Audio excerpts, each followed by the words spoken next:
5 menit. Saya lihat gambar Ahok, saya teringat juga. Karena saya sudah tulis di tulisan saya ini yang saya akan kirimkan kepada gerejanya yang terhormat Bapak Dr. Insinyur Timotius. Orang selalu, karena kenapa? Tidak ada, ini bukan sombong atau omong besar. Pada tahun 2000 ketika amandemen konstitusi, tidak ada satu orang pun yang mengusulkan supaya pasal 6 Undang-Undang Dasar 45 itu diubah. Para saksi mata masih hidup. Saudara Sabang Sirait, Saudara Yakub Tobing, dan orang yang menentang saya yang berteriak, "Sadi tapi cabut pernyataanmu itu." Dan orang namanya itu barangkali tidak perlu saya sebut, tapi dia sekarang jadi Hakim Agung Mahkamah Konstitusi.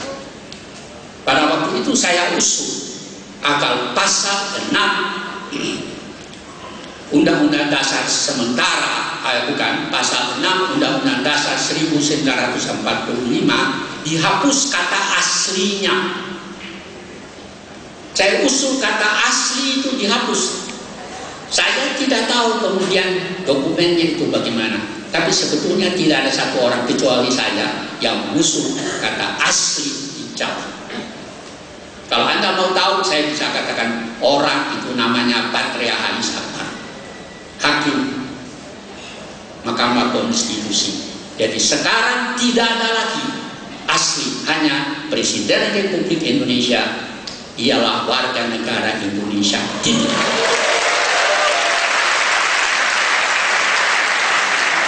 Karena itu banyak orang peranakan, dan saya maksud orang peranakan itu orang keturunan Tionghoa yang menanya, percuma Pak, kapan kita bisa dapat kedudukan? Saya bilang, oh ya, Anda pernah baca Alkitab apa enggak? Dalam Pengkhotbah 3 itu dikatakan ayat 1, semua itu ada waktunya. Saya mengenal Pak Timotius masih muda, masih gagah, sekarang juga tetap gagah. Saya bilang dalam Pengkhotbah 3 ayat 1 itu semua itu ada waktunya. Jadi kalau sekarang Pak Ahok sudah jadi wakil gubernur, dan mudah-mudahan kalau nanti jadi gubernur, maka firman Tuhan itu telah digenapi. Dan pesan saya yang terakhir ini kepada para hamba Tuhan, berkali-kali saya baca semua buku yang bisa saya temukan, bahasa Belanda, bahasa Inggris, bahasa Indonesia, kecuali bahasa Arab. Selalu dikatakan Matius 28 ayat 16 sampai 20 itu adalah perintah pergi memberitahu firman Allah. Lama sekali saudara-saudara saya berumur.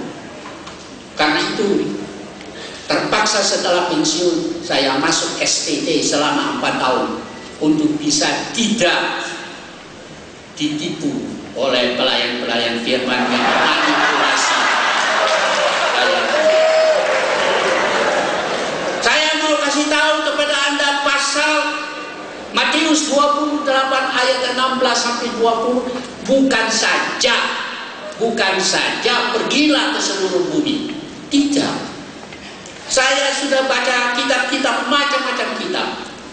Kalau Anda baca dengan kacamata apologetika, maka di situ dikatakan segala kuasa telah diberikan kepada Kristus Yesus, baik di langit maupun di bumi. Saya anggap itu adalah proklamasi kekuasaan. Tidak ada satu agama manapun. Ini bukan fitnah, bukan pelecehan, bukan apa-apa. Ini fakta. Tidak ada satu agama pun di muka bumi ini yang mengatakan secara tertulis bahwa segala kuasa di langit dan di bumi diberikan kepada kita. Jadi buat apa para pelayan firman masih ragu-ragu lagi untuk memberitakan firman Allah? Dan kepada orang yang melihat keadaan sekarang ini hak asasi manusia masih diperkosa, jangan ragu-ragu, karena dalam Matius 28 juga dikatakan, aku menyertai kamu senantiasa sampai pada kesudahan akhir zaman. Kalau proklamasi pertama itu segala kuasa diberikan kepada Kristus, maka proklamasi kedua itu ialah aku menyertai kamu sampai pada akhir zaman. Ada dua proklamasi, saudara-saudara, proklamasi kekuasaan dan proklamasi kesetiaan. Jangan lupa, Tuhan berkata